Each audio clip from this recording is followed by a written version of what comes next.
Sivaya Nama Tiruchitrambalam. Welcome back to our discussion on 9th Thirumurai, 4th Thirupadigam.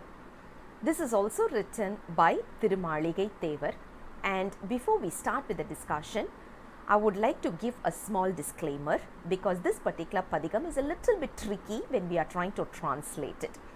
If we don't understand it properly or if we don't interpret it properly, it would sound as if we are intimidating the others or we are belittling the others, which is not the intention of any of our saints.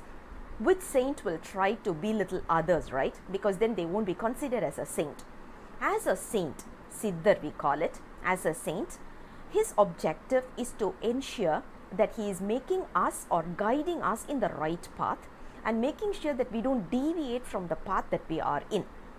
Because of that, he sometimes uses a little bit harsh words. The harsh words are only there to guide us in the proper path and not to intimidate anyone else. That is the first understanding we need to have while we are going through this. While we were talking about Unmai Vilakkam itself, we knew the souls that we are able to see in this world, we could classify them under three categorizations. One is the soul which has got only one entanglement called as Vijnanagalar, two entanglements called as Pralayagalar, and people like us, three entanglements like Anavam, Kanmam and Maya.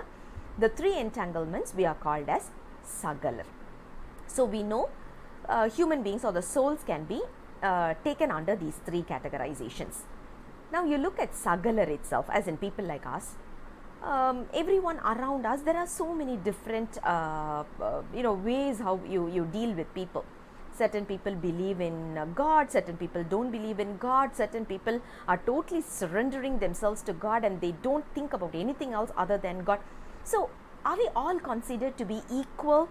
We can't consider that as an equal, as in we can't equate everyone into one single categorization as Sagalar. So Sivanyana Mamunivar, what he did was, he said, even in Sagalar there are three categorizations, right? And he said the first categorization is called as Samusiddhar. Samusiddhar means they are already ready to be enlightened. The souls which is already ready to be enlightened and they don't care about anything else. They know everything is done because of God, His grace. Second category, people like us.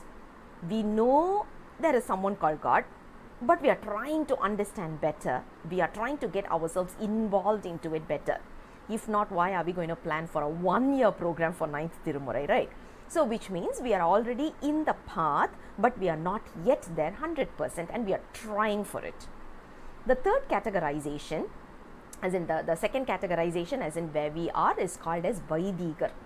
The third categorization is called as Pragradar, which means whoever thinks Prakriti is the only standard area, as in the world that we are in, right? The 5 elements, the 5 senses, all these are the real ones. Nothing other than this exists. So they don't believe in God, they don't believe in demons, nothing. Those are called as, those kind of people are called as Pragradar. So there are three categorizations. This kind of padigam, especially this particular padigam, is not meant for Pragradar because they don't care about it.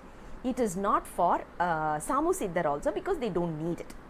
So who is this particular padigam for? People like us. Because imagine we are going to a particular during a festival or something, we are going into maybe a carnival. We are walking in a carnival.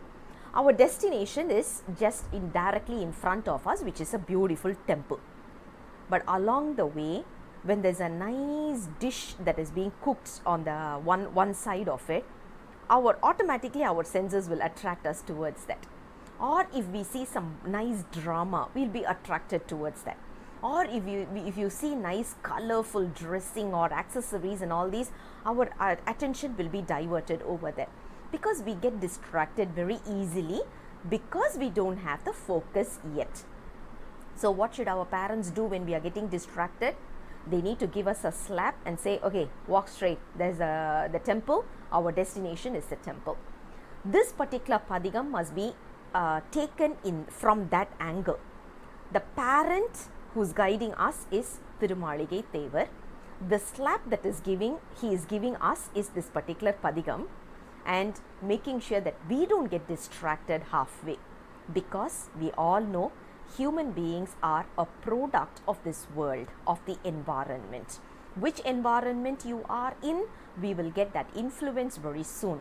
That is why usually whenever we talk about these kind of Thirupadigam, they always keep emphasizing that we need to be among satsang.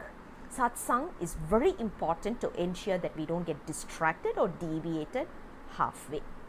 So with this understanding, we need to start with this. I know it's a little bit long description that I've given, because it's important for us to read this padigam.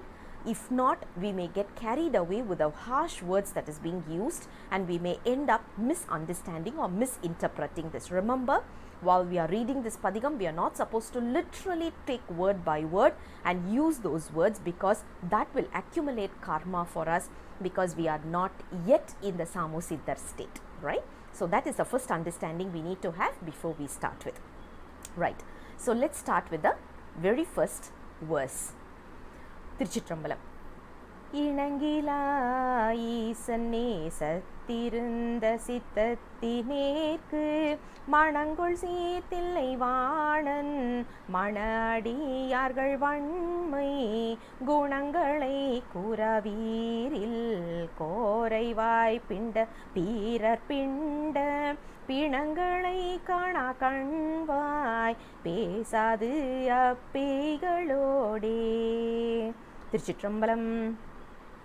Again, as he said, it's a beautiful verse, because we are talking about how important it is to be in a satsang, which is the devotees of Lord Shiva. The reason is, imagine, are we able to sit quietly for 5 minutes? When I say quietly, not without speaking, as in not with our the physical speaking, but even our minds. Our mind cannot stay still for even a minute. Forget about a minute, even a half a minute we can't. Which means we are not able to sit in silence. We keep talking about something, or we keep thinking about something. If that is going to be our nature, might as well start talking about the disciples of Lord Shiva, or start thinking about the disciples of Lord Shiva. The reason being, when we start thinking or talking about the disciples, we will also be attracted towards those qualities, and there's a very slim chance we'll be deviated from this and get attracted to the worldly affairs. If we don't talk about all the disciples, what will happen? We will start attracting ourselves towards all the worldly things like car and bungalow, dresses, whatever jewelry, whatever it is. So we get distracted easily. Instead, try to channelize our mind, or rechannel our mind onto the disciples of Lord Shiva. That is what the very first verse talks about. But the way he expresses is a little bit harsh. He talks about, if someone is not ready to talk about the disciples, consider them as a dead body. The reason is, it is not the physical dead body, but emotionally they are already dead, as they don't have the emotions towards the Almighty, or towards the happiness that is going to be there forever in this world. Right? That is what the first verse is all about. I'll come back again with the next verse very soon. Until then, Sivaya Nama, Tiruchitrambalam.